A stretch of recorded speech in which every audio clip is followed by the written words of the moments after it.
And I have the pleasure of introducing the presenter for this session, Darril Wilburn. Darril is managing partner of Honsha Associates. Darril was a leader in the development and implementation of some of the Toyota Motor Manufacturing's highest profile leadership development programs.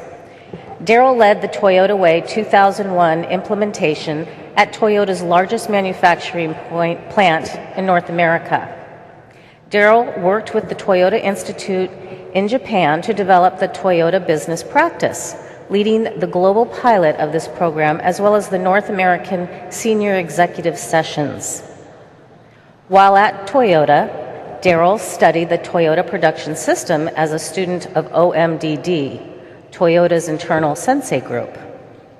Darril was also part of the team that launched Toyota Motor Manufacturing Texas, where he led the assimilation and training of new leaders to Toyota management. Darril is also co-author and co-editor of the recently released book, Toyota by Toyota. Please let's give a welcome hand to Darril. Thank you, thank you. I'm not quite sure where to stand up here. There's a podium and then there's these tables. I'm afraid I'm going to trip. So if I do, I think we do have someone on standby to come pick me up if that should happen. It's nice to see some familiar faces. Honsha, the group that I'm a part of, works in the state of Washington currently with the Department of Labor and Industry. And yeah, woo! So it's good to see some friendly faces out there. That's the good news. The bad news for them is that they've probably seen all of this before. And if you have any questions about some of the reality of it, maybe just ask those guys that just identified themselves for you. So that's a good thing. Honsha is an association of former Toyota employees. We have offices in the U.S. and also in Japan and South America. We work with companies that range from state government to healthcare. Also, we work obviously with manufacturing companies as well. I even had a client once that, believe it or not, processed human cadavers for use in surgeries. That was a very interesting Gemba walk, if any of you are familiar with that term. So that's a little about us. What do we do? You know, we try to balance ourselves along the continuum of lean services, from lean assessment to coaching to trainer and agent certification, and also to training and workshops as well. So that's just a little bit about Honsha, as you can see.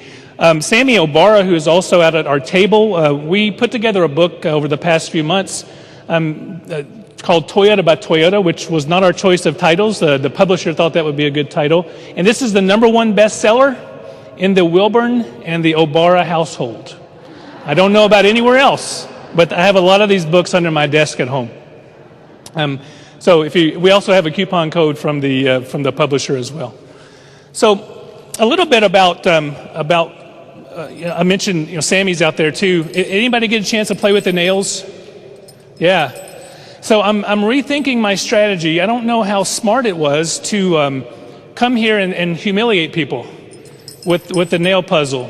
But if you would like a little bit of humility, please feel free to step out to the table and try the nail puzzle. You win the grand prize of a nominally priced pen. I think that's the guideline, right, for the state. It's got to be nominal in value. And also a Post-it note, so you can get that as well. So let me ask you something about problem solving. Does this look familiar to you when you think about problem solving in your organization? Something isn't working, so you say, is it working? Yes, don't mess with it, no problem, you get that? Or if it's no, the question is, did you mess with it? Will it blow up in your hands? No, look the other way, no problem, you got that? Sometimes you get, did you mess with it? Yes. Yeah, so let's cover it up. If it's no, does anyone else know? If so, can you hide it? No problem, right? Sometimes it's, yes, will it blow up in your hands? Well, you're in trouble again. And then can you blame someone else? If it is, no problem. Is that familiar?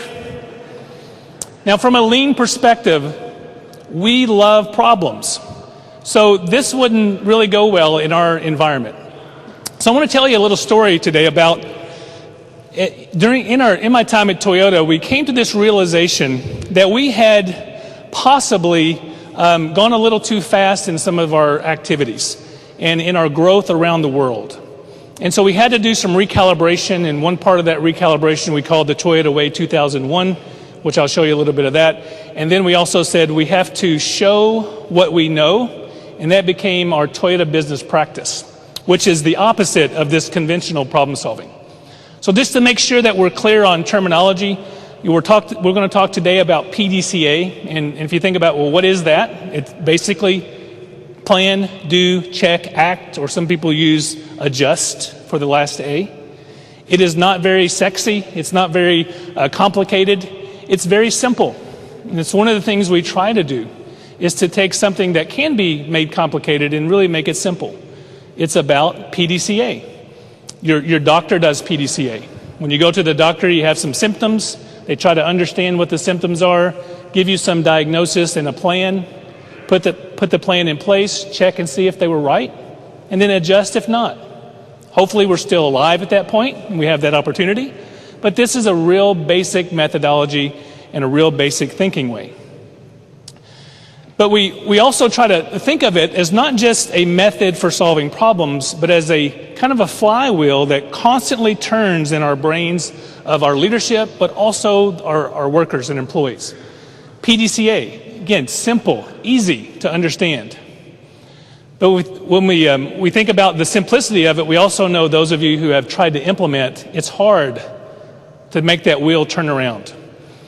There's a great article several years ago by the Harvard Business Review that talked about this Toyota production system, or what we now call lean, really being about this simplistic process. If you haven't seen that article called Decoding the DNA of the Toyota Production System, it's really good, and I would recommend that. But we also think about PDCA not just with simple problems or even mid-level problems, but PDCA is a thinking way for all levels of the organization. I like to call this really the 3 levels of PDCA problem solving. And you've heard today, you heard the governor talk about this morning how important, how vital it is for leadership to provide their own PDCA to this process. And so the first part we call that senior management, and the role and responsibility of senior management in this lean environment is to provide vision and incentive, to set the course, to say this is where we're going, this is how we want to try to get there. The tool that they use for this we call Honsha.ORG. A lot of people call it strategy deployment, but it's the idea of taking that vision, which in a sense is looking at the problems not this year, but next year, and 3 years from now, and 5 years from now. What will those problems be? And how do we need to start maneuvering the organization to solve those future problems? So if we find ourselves as a leadership team being very concerned with firefighting, it could be an indication that we're not doing a sufficient job of doing our role as a senior leadership team in preventing the fires. Looking out into the future. Honsha.ORG is, or policy or strategic deployment, is a PDCA thinking way. Just the same as it would be if you're doing it every day. What do they focus on? Well, I'm going to make an assumption is that we have heard of the 7 wastes before. I know there's even a class this week, these 2 days on the 7 wastes. But one of the things they focus on is 7 wastes, but also, more importantly, senior management with the Honsha outlook looks at overburden and unevenness, what we would call mudri and mudra, which would be how do we make sure that we smooth out the processes so that workers, that are employees, are not overburdened. So it's a little different take. The middle management, they're responsible for daily results. Now, my experience has been that middle management sometimes is one of the toughest groups to win over. And I don't really like that, even that phrase, to win over. But there's a good reason for that. Their job is to protect the agency, to protect the organization, because they're responsible for producing whatever we produce every day. They're responsible for getting the numbers, in a sense. So they're very difficult, and very difficult sometimes to win over to new things because they are taking the responsibility seriously. And I love that. I welcome that. If they just threw everything down and said, yeah, do whatever you want, then I know there's a problem with that.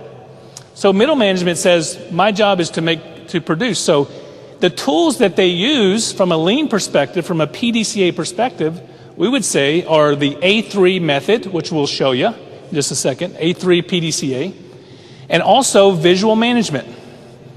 So if their job is to understand the condition and to raise problems to the surface, then that is a basic tool that they would use.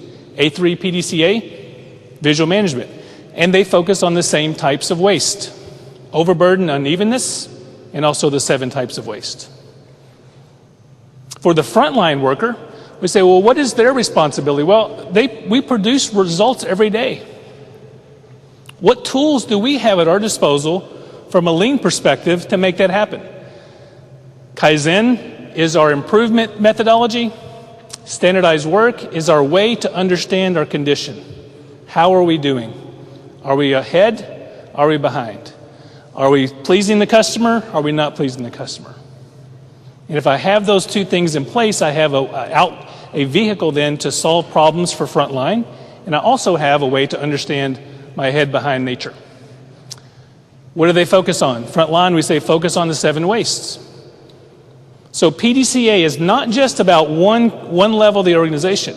It's about the thinking way up and down the organization and side to side in the organization. It's simple, but it's difficult to actually do it every day. It's a cycle for sure. Now, you also may have heard the term A3 before, and I just want to make sure we're on the same page. PDCA goes with A3 many times in that we try to tell our PDCA story on an 11 by 17 sheet of paper.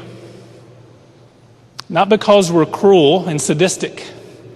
It's because we believe that we need to be very concise in the way we tell our story. Now, does it really matter about the A3? Well, if we solve the problem, maybe not. But if we can also get into the method of clear and concise telling of our story, then we have much better chance of getting the organization behind us. It's been my experience in that. Another article by the Harvard Business Review talked about how Toyota utilizes A3, and from my perspective, we weren't allowed to do anything without having an A3. Now, there's one twist on that. When we were opening the plant in Texas, many times things were going very rapidly, and so I was asked many times, can you put together a quick A4 on that? And my first question was, what's an A4? A4 is this 8.5 by 11 inch sheet of paper. It's real scientific, right? But it simply meant, can you tell like a status report, or can you give us a recommendation just on one sheet of paper? Boil it down to the most important part. So sometimes you hear A3 and PDCA referred to the same time, so that's why. This is an example of an A3 that solves a certain problem. One thing I hope you notice about it is that it's very visual. If we're going to be able to tell a story on a short or a small piece of paper, 11 by 17 piece of paper, we better be able to tell a lot of information in a small amount of space. And those folks in here from L&I can attest to the fact of many, many iterations of A3s that we work together on, coming back and saying, can we eliminate as many words as possible and make that into some picture that we can see? Not clip art, but some picture, some graph, that quickly and easily we can tell what the condition is. We can tell what the thinking was.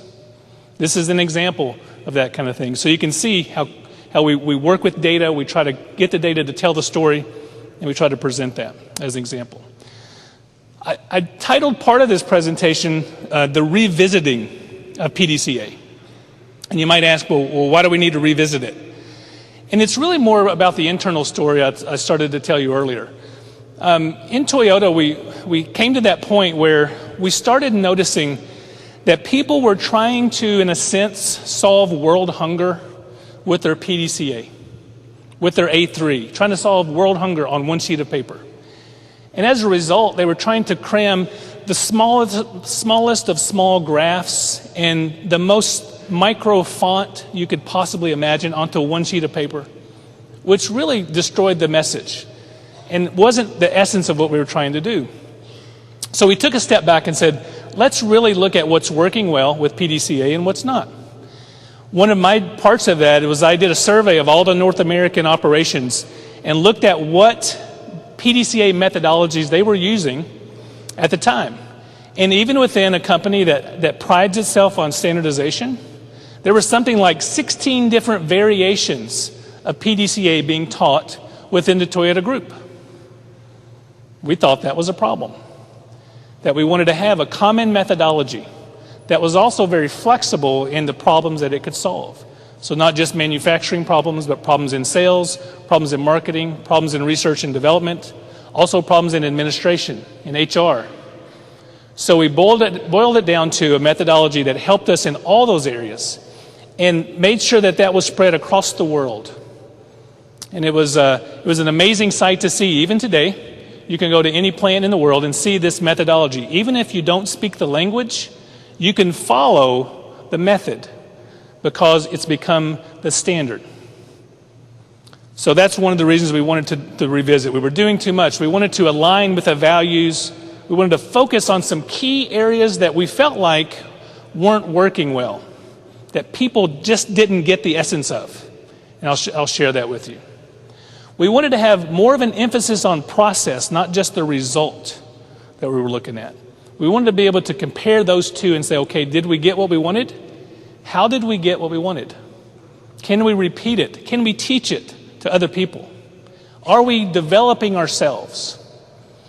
And one of the things that sometimes is missing in the message about lean, and one of the things that I guess gets coded into the DNA when you're actually working in that environment, is that there's two purposes of this lean thing and two purposes of PDCA and problem solving. First purpose is to solve the problem, is to get the result. Second purpose is to build the people in the organization. And there's no better way, from my perspective, no better way to build the people in your organization and thus build the capability and the capacity of your organization than giving people progressively harder and harder problems to solve. That's the other purpose, is so that at the end of that, or as you're progressing up that kind of a stair-step mentality of accomplishment as an organization, each time you take a step, your organization is that much more capable to solve the next problem. And if you could imagine going magically from 1 level to 5 levels up, and someone gave you that option as an organization, would you like to progress 5 levels magically? Most organizations would say, you betcha. But how would you go from that 5th level to the 6th level if you arrive there without building the muscles, in a sense, it would take to go from the 5th level to the 6th level to the 7th level? PDCA is easy, but it's also very hard because it takes a lot of work. And if you don't believe me, ask the people next to you who have done them. Ask some of the L&I people, again, who went through that process that we talked about. So when we talk about aligning with the values, we also had this episode in our history when we look back from a Toyota perspective that we wanted to realign folks with the core principles of what lean, or what we call the Toyota production system, was all about. And those things were the two things: continuous improvement and respect. And the heart of those things we call courage, humility, and Kaizen. So we wanted to align ourselves on the PDCA side, on the problem-solving side, with those values. And so we asked the question, how do you show that you're actually living those values? And our answer was, it's really about the lean business practice that is on top of the principles. How do you show you know the principles? Simply by finding and solving problems, whether you be at the front lines of the organization, in the middle of the organization, or at the leadership level of the organization. That was the job. Again, simple but hard. So let's also talk about, again, simply what's a problem? Well, a problem is a gap between what should be happening and what's actually happening. Now, I was working with an organization once. It was, and this is probably near and dear to many of your hearts. They processed mortgage refinancing. And they were having some trouble with, as some of you may know, with that process. So I went in, my first day there, I was talking to some of the managers, and I asked them the question, are you ahead or behind? And most of them looked at me like I had 7 heads, which may have been true that day, I'm not sure, but they were really shocked. And they said, what do you mean? I said, well, I mean, are you ahead or behind? Are you doing work at a rate that you should be doing? And really they didn't understand. So I knew that we were in the right place at the right time. But without that understanding of how are we doing based on what should be happening, what's actually happening, we can't really do any problem solving. We can't really do any kind of lean processes because we don't have the standard in place. So after a lot of going back and forth, we finally figured out what should be happening. Then we figured out what the gap was, and I asked them the next question, when will we catch up? The answer was quick, never. So that was not an acceptable answer, right? We didn't know the capability or the capacity of the organization. We knew now what we should be doing, but we didn't know and we figured out what the gap was, but now we had to figure out the method to close the gap. So when you're thinking about problems, just as the definition itself, 2 kinds of problems. There's probably more than that, but we would say there's 2 basic kinds. One kind is what we call a setting type problem, where we have this gap between what should be happening and what's actually happening. That's that Kaizen part, to go from the standard to a new standard. Hoshin is a Kaizen type of problem solving. We raise the standard. That's type 2. Type 1 problem solving is the event type, where we have a standard and we've fallen below. But the same thinking way goes into both types of those problem solving. So it's important to know what our standard is. Are we trying to raise the standard, or are we trying to get back to the standard? Now, let me ask you, those of you who are responsible for departments or groups of people where you work, and I don't expect the answer, but I'll throw the question out anyway. If you're in a condition where you're meeting all the standards, so assuming you have clear standards, everything is in a green condition, everything's in a good condition, then you think about, what's my job as a leader? My job then is to make some red conditions, to make problems, not be a problem. That happens sometimes, but to make a problem. And this sounds really strange to people sometimes. Please just let me take a breath. We just now got all these things in green condition. But that's not the way. The way is to raise the standard. Because if you don't, your customers will, someone else will, the governor will, the legislature will, somebody will raise the standard for you, and then you're scrambling and you're in a reactive mode. So that's why we separate problem into 2 different levels of problem. Type 1, we haven't reached this, we're trying to reach the normal status. Type 2, we're trying to raise it. So we face this issue too. What's the problem with problem? Most people don't even like the word. And I've also noticed a lot of people will say, well, let's say opportunity. It really sounds much nicer. And it does. I can see that. But I told this to one of my teachers at Toyota once, and he looked at me and said, you know, I understand why people do that, but he said, an opportunity you can choose or not. He said, a problem you must solve. So if you're a company or in some cases, and you have the opportunity to go into a new market, yeah, that's an opportunity. You can choose it or not. But if you're getting ready to go out of business, you got to solve the problem. There's no choice.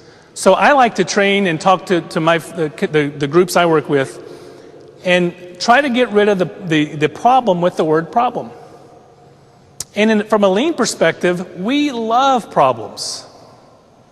We love them so much, just as we mentioned before, we will make problems where there were no problems before. We will create gaps where there were no gaps before. Because we know if we don't, They will be set for us. Worked with a lot of companies after the initial global economic meltdown. And of course, nobody could have predicted the depth of that, and nobody could have really been in the position to be prepared for that kind of thing. But at the same time, it was also a lesson for a lot of companies in that they never took the chance sometimes to do their own level setting again, to raise their own problems.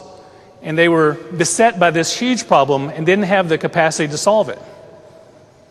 So embrace this word problem. There's nothing wrong with it. It's not even a 4-letter word, as the governor talked about this morning. It's a good word. And because there are problems, we all have jobs. If everything happened easily, without any chance for problem, then we would all be home. Problems are good.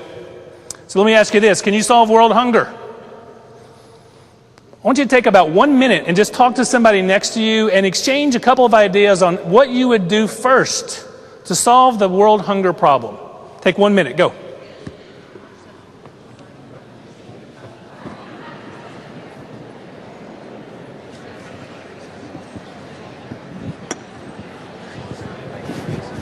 There's always a risk in doing this because some people think they can leave when we do this.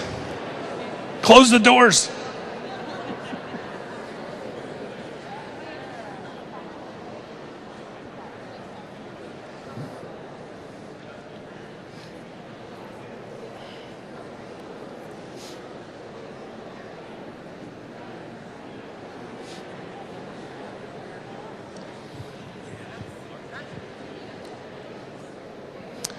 Now that wasn't so hard, was it? Everybody solve world hunger, no problem, right? Yeah, easy stuff. Now I use that because metaphorically we talk about a lot of our problems sometimes in that vein. We say, oh, you're trying to solve world hunger here. And I mentioned it before, I used that metaphor before when we talked about even at Toyota, one of the problems we found was that people were trying to solve world hunger on one A3. So I'd love to know, and when I do this with small groups, I'm always interested to hear how people respond to that, and what is their approach. And I've heard a lot of different approaches. But the one most common approach is that people want to rush right in and ask, why are people hungry? Because they may have been even taught the 5 why method of problem solving. Very good method, by the way. But if we were to hand out Post-it notes to everybody in this room and gave them the wall back there and say, can you start putting some why, answering some of those questions, why people are hungry, and putting them on the wall back there, how long would that take us and how much wall would we need? It would be, I can't imagine when we would ever finish. We noticed that. We understood, we saw that was happening, that people were wanting to go straight into the 5 why method of problem solving. Did anybody wonder what the definition of hunger we were using was? Anybody talk about, well, let's define hunger? Yeah, wouldn't it be nice to know? Instead of trying to solve something we don't even know what the gap is. So you could say, well, maybe hunger is less than 1,100 calories a day. Now we know. Now we can start to gather data based on that one understanding. But no, we want to go 5 why many times. 5 why method is good. 5 why method applies when we know point of cause. So Mr. Ono, Taiichi Ono, one of the fathers of the Toyota production system, one of the fathers of lean, I guess he put this 5 why method together many years ago. But he assumed point of cause. Can you touch it, either physically or through a map or some way to see the problem? You can say, right there's where it's happening. Now I can say why. But if I start asking why, when the question is, why are people hungry, I may never stop asking the question, or I may make an assumption and go down a totally wrong path and end up spending time and effort and resources that we don't have to have little or no impact on the problem. So we had to rethink that. We had to revisit this idea of PDCA. And so we looked at these key phases, and any methodology that you use are going to have these same kind of phases. So you can plug them in anywhere you would think to plug them in. So the first one we talked about, just like with world hunger, let's clarify this problem. Let's make something that is vague clear. What is hunger? It's less than 1,100 calories. I don't know what the official UNICEF definition is, but let's say it's less than 1,100 calories. Now we know. Now we can start to see, well, how many people are hungry? Now, if we know how many people are hungry, are we ready to ask why? Still not ready. But we're getting an understanding. We're starting to understand the gap. So being very clear is one thing we talked about, and being very specific. I'll give you an example. I was working with this company that makes soap. You know, when you go into the bathroom and you get soap out, you know, believe it or not, people make those bags of soap. We don't think about those people sometimes, but I got a chance to work with this company. And we had 3 days once. We went in and they said, okay, let's do PDCA. Here's our problem. They said, we've got a lot of leakers. Is that clear and specific? Even those in the back, is that clear and specific? No, right? So I'm no brain scientist or rocket surgeon, but I did ask the question, you know, well, first of all, what's a leaker? And then I asked the question, well, how many do we have? Can you get some data on that? So I asked the quality department for this data, and I don't know if you guys have this situation in your organization when you ask for data. But the answer was, I'll get that for you. I'll go and get that right now. So I've worked with enough organizations to know not to take that answer. So I said, thank you so much. I'll tell you where we'll be. We're going to go to the distribution center, and we're going to do some activity over there, and while you're collecting the data, can you bring it to us when you get it? When do you think we got it? This was Tuesday. We were supposed to finish on Thursday. Friday. And you know what it said? It said, this is how many leakers we have. It didn't do me any good. There was no information there that really did us any good at all, except we have a lot of leakers. They were right. They had a lot. So we said, we have to get more clear. And we call those words, in our vernacular, we call them junk words.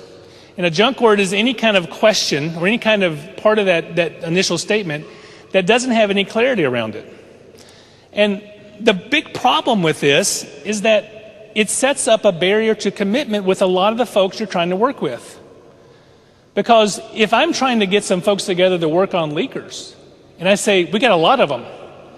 If I ask every one of you in here to define a lot, how many different definitions would we have? A lot. Right? We'd have a lot of different definitions. And some people, a lot is 1,000, and some people it's 10. But if I said we have 10 leakers, maybe people say, oh, okay, we can work on that in a couple of days. Let's go do it. So these junk words we call a barrier to commitment. Be clear and be specific. What are we trying to do? What is our focus? What gap are we trying to close? Junk words, take that out. Give you a little quiz here. Can you find the junk words in the first sentence? We already identified a lot, right? What about the second one? What about the third one? Any junk words in that third sentence? What about expensive? What about to? What about just? What about luxury? We all have a different definition of what those things are.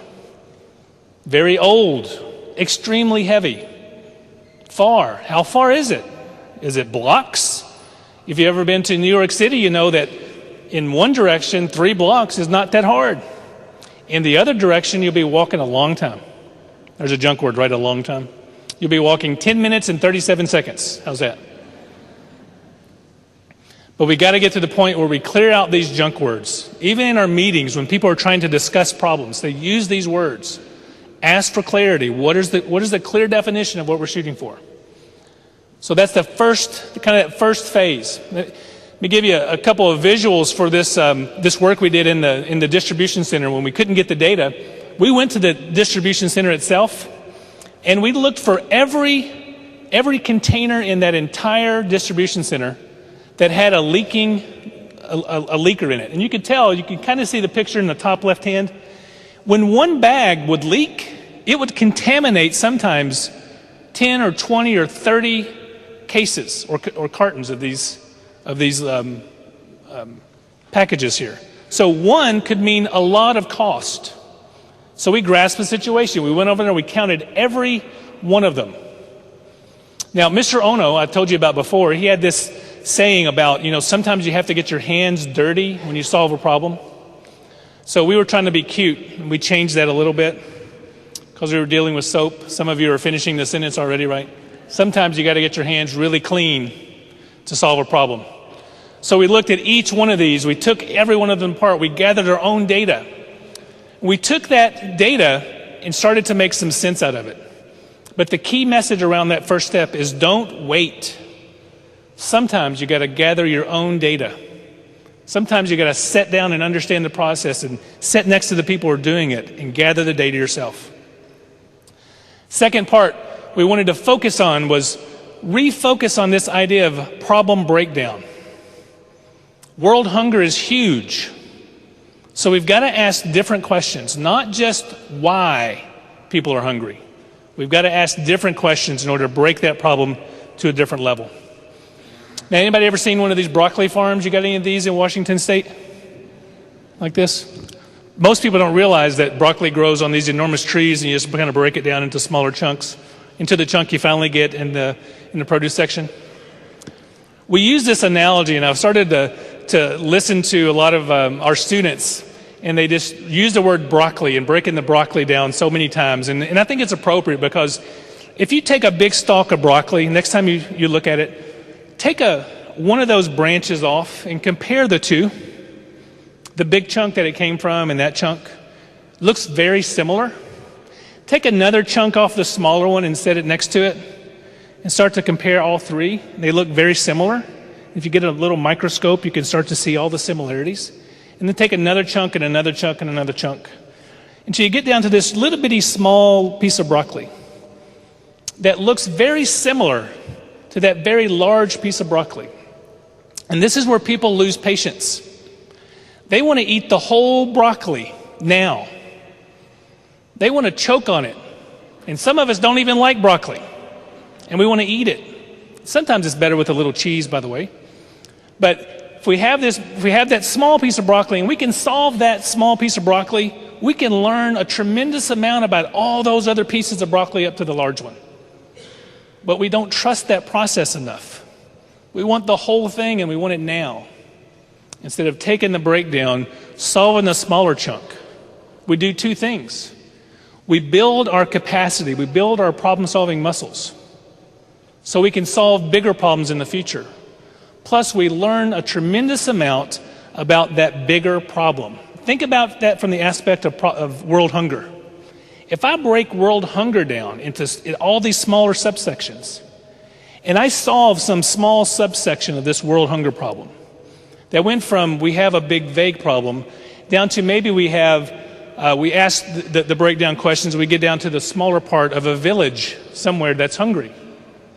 And we solve that problem, we learned a lot about the other problems. But we're not patient enough many times to do that.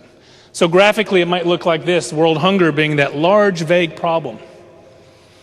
And if you look at the questions on the breakdown side, on the right side, the questions are things like what, where, when, who, how much, how many, how often. And that list of questions is missing one question. It's conspicuously absent. The question why is not there yet. It takes tremendous patience to put why to the side. So when I was in the distribution center with those folks who were looking for the leakers, how many times do you think I had to listen to why it's happening and the solutions? They had it all figured out. Now, they've been doing this for 10 years trying to figure it out. But they had it all figured out. Again, one more time. And just the patience, please. Let's just gather the data. Let's just understand this problem. We're not here to solve it yet. Let's just understand the problem, break it down, find the data. And we break it down to the point where we get to what we call point of cause, which helps us then with root cause. Now, if you see the breakdown here, you see like if the pink represents tough problems. Now, in that second level, we still have 3 problems, and we take one and break it down further. Are those other 2 no longer problems? Of course not. They're still problems. They're just not the problem we're going to focus on right now. We're going to focus on this part of it. And guess what? We have the luck of being able to go back and pick up those other 2 problems in the future after we learn more deeply about the one section we're going to focus on. Break down the problem. Find what we call the division points, those questions on the right. How do we divide the data to understand? So maybe if you think about world hunger, what is one question we could ask at the beginning to start to give us a breakdown? And one of the questions people would come up with is, well, we have 7 continents. Maybe we could start there. And one is mostly not inhabited, so let's start with 6 continents. What's hunger look like on those 6 continents? It's one level of breakdown. And maybe from that data we find out that it's the African continent that has the most hunger. All the other continents, are they no longer problems? Of course they are. But we're going to focus on the area that gives us our biggest, in a sense, bang for the buck.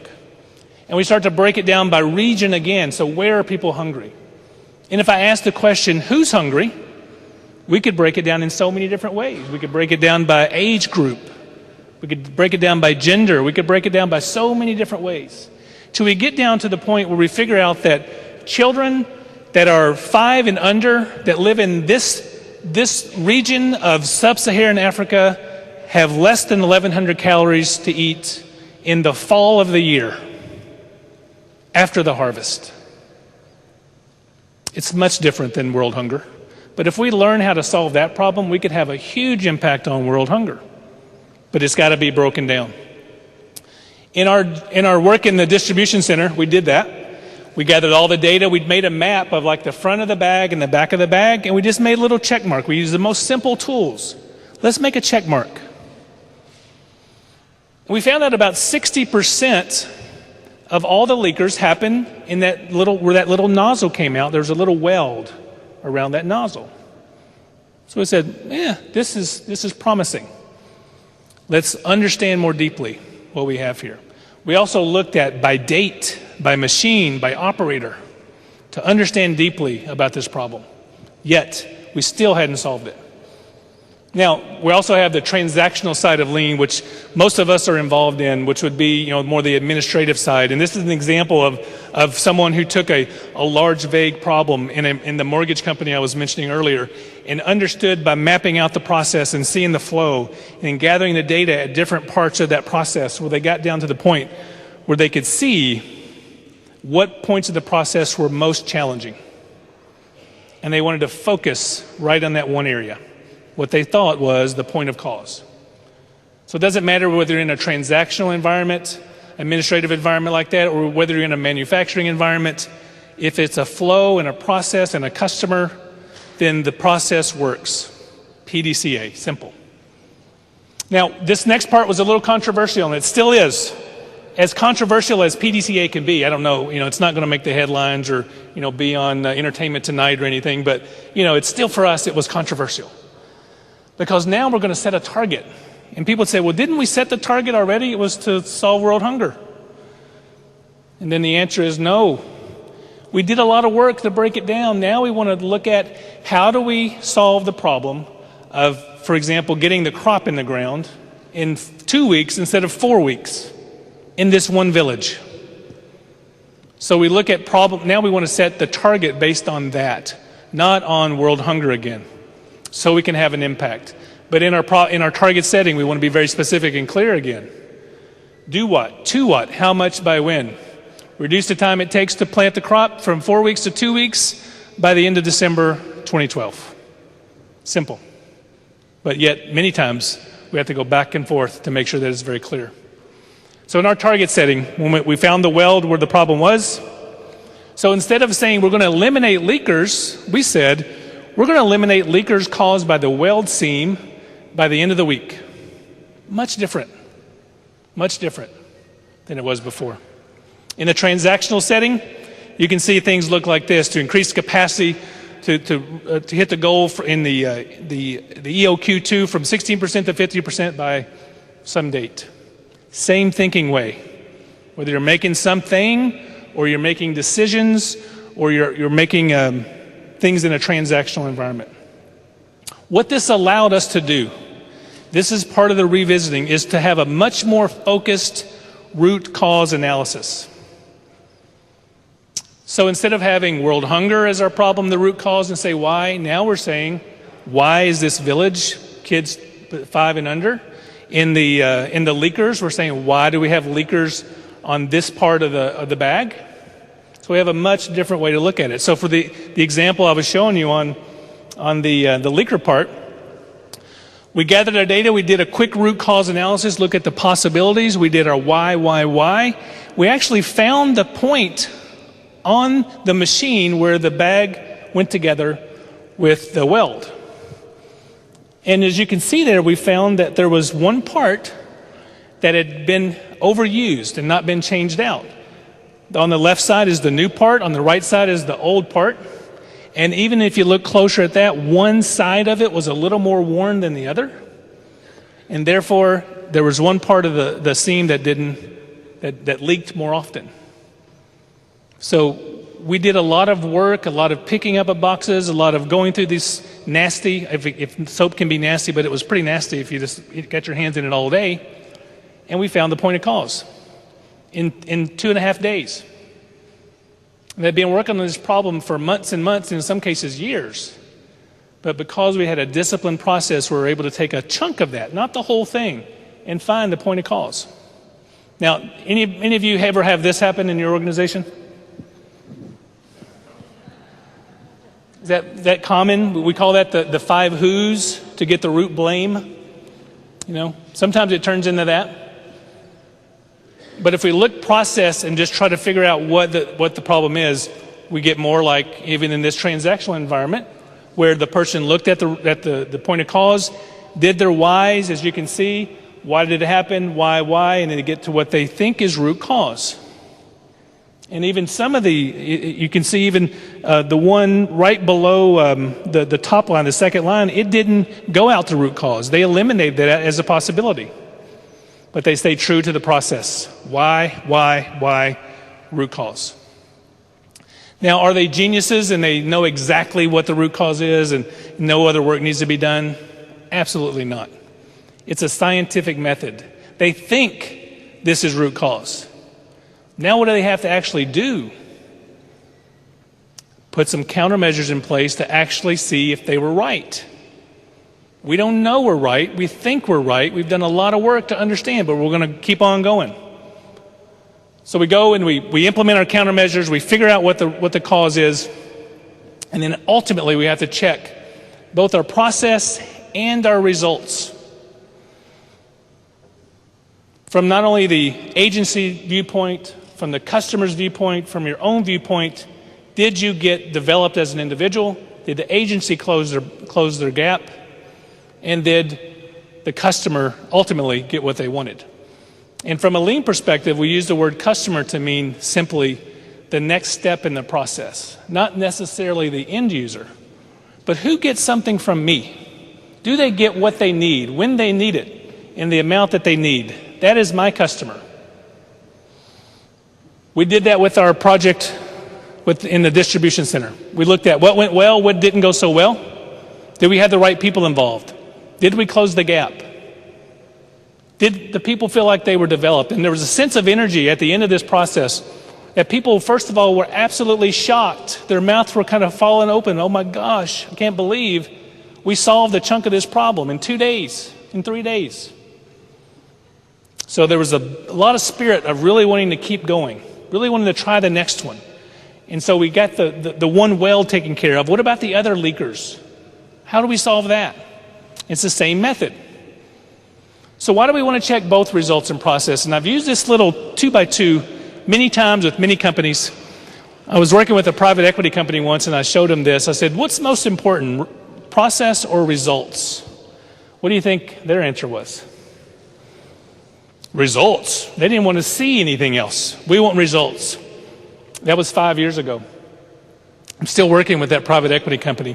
And over the past year, they are very, very concerned about how they get the results they get. They've actually been featured in a magazine article recently about the process they use and the way they try to develop the people and the organizations so that when ultimately that company is sold, it's not what we hear, in some examples recently of this kind of work. They try to build a leadership team and a team of people that can actually do the work next year and the next year and the next year, because they believe in both of these now. So what's it look like for us? So we say anybody knows, all of us would want to have great process and great results, that top right-hand quadrant. Everybody knows that nobody wants bad process and bad results. When I'm talking about process, what I mean is that we know how we got what we got. We know the process we use to get the results we got. Those of you who have had the pleasure of trying the nails, there's probably 5% of you who walk up and these nails fall apart when you pick them up. And then I asked the question, I said, how'd you do that? I don't know. And I told one this morning, I said, we almost promoted you. You were so good, we almost gave you a promotion on the spot, and now you tell me you don't know what you were doing. I don't understand. And so then we go through the process. How do you learn it so you can repeat it? And that's when the big decision comes down culturally. From a cultural perspective, from a leadership perspective, from an agency perspective, which one do we choose? Which one do we prefer? To know exactly how we got a subpar result, or to get a better result and have no idea how we got it? For most of us, that's an easy answer. But if you're really responsible for results every day, it's a tougher one. But building the culture, we would say, we prefer to know exactly how we got whatever result we got, over not knowing how we got the result that we got. Because we call that luck. And the other side, we say, that's our opportunity to learn. So many of the agencies in the state have started a lean journey. Some of you are many months down the road. Some of you are very frustrated at the point you're at. If you're just worried about the results, then your frustration is going to lead to you abandoning ship at some point. Say, this is not worth it. I don't care what the governor said. It is flavor of the month. It's flavor of the month at Toyota too, but it's been every month for 70 years. So we're used to it, I guess. Even if you're frustrated at the point you are right now, if you adopt this thinking, you're constantly working through this PDCA cycle. Is how do we learn from this, and how do we get a little better, and get a little better, and get a little better? Because I cannot go from the X to the zero. I can't go from luck to the zero, to the O, to the good results and good process. But I can go from the learn to the O at the top. I can make it there because I know how I did it. I know the process I use. I can repeat it. I can teach it. Simple 2x2. I personally love it. I use it all the time to help explain part of what we're trying to do with lean. Process and results. Grow the people and get the results as we go through. The last and one of the most critical steps of this process is called standardize. And for some of you, it is a dirty word. It is the 4-letter word. But it is vital. If we do a Kaizen, if we do an improvement, we must lock in those improvements with standardization. Mr. Hona said, without standardization, there is no Kaizen. And so he meant that on two sides. On the first side, if we don't have a standard to start with, and we do something different to quote unquote improve, we haven't improved it, we've added one more level of variation, which most of us know that's on the wrong track. But he also said, if we do a Kaizen, we do an improvement, and we don't standardize that, we just wasted our people. Some of you probably have heard of the 8 wastes. There's 7 wastes plus the non-traditional waste of wasting human capital, our imaginations, our minds. That's a classic example of wasting of human beings. We go through all the effort and energy of actually making an improvement. We don't standardize it. Next week, it goes away. What we just said to the people was, we don't care what you did. It's gone. I was in a manufacturing plant a few weeks ago, and this one guy actually went out for surgery. He had a hernia. And we were tracking down these Kaizens that people had done, and I went to find him and see the Kaizen. Well, he took me over to his area, and the card he had made to help prevent the next person from getting the hernia, it was sitting in the corner all dusty, and he said, I liked it when I was over here. What they told him basically was, all that effort you put into making this improvement, we don't care anymore. That's the 8th waste. That's wasting of a human being. So we must standardize. We get to the point, we go up this ladder. We have a success, we standardize, we Kaizen again, we standardize, we Kaizen up the ladder to build our capability, build our people. But we must have that. So we have the 8 phases. Again, call them steps, call them phases. It fits into whatever. If you have a 6-step process, a 4-step process, the phases are there. We've got to be very clear. We've got to break the problem down. We've got to set a target based on that broken down problem. We've got to do our root cause analysis. We've got to develop the countermeasures, implement them, check the results and process, standardize, and then you're still not finished. When we do PDCA classes, we always ask people now, what's your next PDCA? Because the cycle never ends. And it's not a cycle like this where you never go anywhere. It's a cycle that goes upward. We're trying to continually grow in our people again and solve harder and harder problems. Why do we do that? The graphic at the bottom explains kind of where we want to be. There's a sweet spot that has the right amount of planning that leads us to the right amount of activity. We check to see how we did, and we make adjustments, and then we can actually move to the next one. But what we see a lot is the ready, fire, aim approach. Let's just do, skip the planning, do.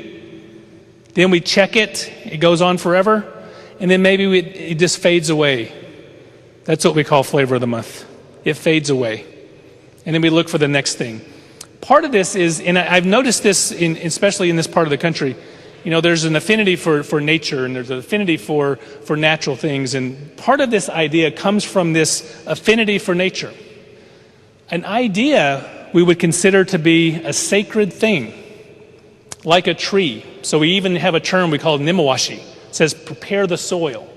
So as we're going through the PDCA process, we're constantly working with groups of people, constantly getting what we might call buy-in to our solutions and our ideas and our problems that we're trying to define. And instead of that fading out, instead of that idea, this fading into nothingness, we nurture it and we grow it to where it really takes root and we solve the problem. The other side of that would be, let's just plant 100 trees. Maybe one of them lives, 99 die, so what? We'll plant some more. And we grow another level of cynicism in our organizations when we don't do that proper level of plan, do, check, act, or adjust. Very simple again, but also vital and hard to implement. Example of another completed A3. Now this one is pretty extensive, but I hope you also notice it's very visual. We want to emphasize the idea of how we visualize the problem, we visualize the gaps. And this one also is good because of the color coding. We try to, in some of the problem solving we do, to try to say, okay, where are the countermeasures going back to the root causes, and then the countermeasures that we put in place also color coded. This is a way to be able to communicate more clearly, as an example. For those of you who have an opportunity then to learn what we might call the improvement kata, I know there's a session called the problem solving kata, or the coaching kata, the Toyota kata, that some people call it, which is just a routine. Then we also think about coaching PDCA at that level and asking the proper questions. So once we are getting good at PDCA ourselves, how do we bring other people with us? And so developing into good coaches, asking the right questions at the right phase to push the folks forward to build that skill is a very important part of continuing the PDCA cycle. So hopefully you'll have a chance to learn more about the Toyota Kata that I think the course is called, or the PDCA Kata. So I want to take an opportunity to get some questions. If we could, I have a microphone. If you have a question, if you want, we can have somebody take the microphone out, get a question, and I can answer it up here with the other one. So any questions, we can take those now.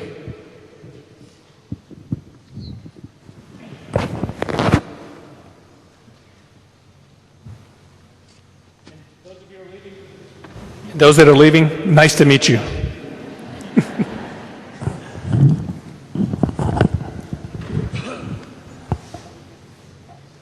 Thanks. Hi, my question was, when you showed the slide with like problem, and then kind of delineated out the pink area of problems. My experience is you may be focusing on that pink problem, but it is inextricably linked to the other problems that are linked to other problems. So how do you really separate out a problem and just work that one piece? Right, and I think on the world hunger part of that, people would say, well, one of the approaches people take was, well, let's look at the logistics of getting food to people at the right places. And so I think what happens is we get in kind of this paralysis of analysis in a sense. And so instead of just taking the problem and saying, well, we've got to deal with all of it, is sometimes what we'll do with that strategically is say, well, let's have multiple efforts across that problem with maybe the strategy or what we call the Hoshinkanri, kind of linking those together. So if we have a huge problem we need to have a lot of people working on, a lot of teams working on, we can address all of those. If we have limited resources, there's no way around the fact that sometimes we just can't focus on all of those. Then we need to make our best decision based on the data we have to try to close a small part of that gap and then quickly go back and get one of the next ones. And I think it comes to my experience has been, it comes down to the lack of patience of we must eat the whole broccoli or the whole elephant or whatever metaphor we want to use, and not have the patience to say, let's close this small gap, check and see if it's still there, go back and get another one, always monitoring what we've accomplished so we can keep the standard in place, try another one. Now, if we start to notice this is having an impact, obviously we need to understand that impact more deeply. And this is when we get into some of the other tools of PDCA. Some of us in this room are probably, black belt in Six Sigma. And so when you get into very complex problems, we need to have a much more complex statistical analysis. We will also work on the idea that, 80% of the problems we face in the organization can be solved by people at the source with simple means. So we have to have a full toolkit and a full understanding of the problem, and knowing that we may have to call in sometimes the bigger guns for those very complex problems. But a lot of it really is about the patience to break it down, solve a chunk, and go back and get the next one, I think. Thanks for the question, really good. Who else?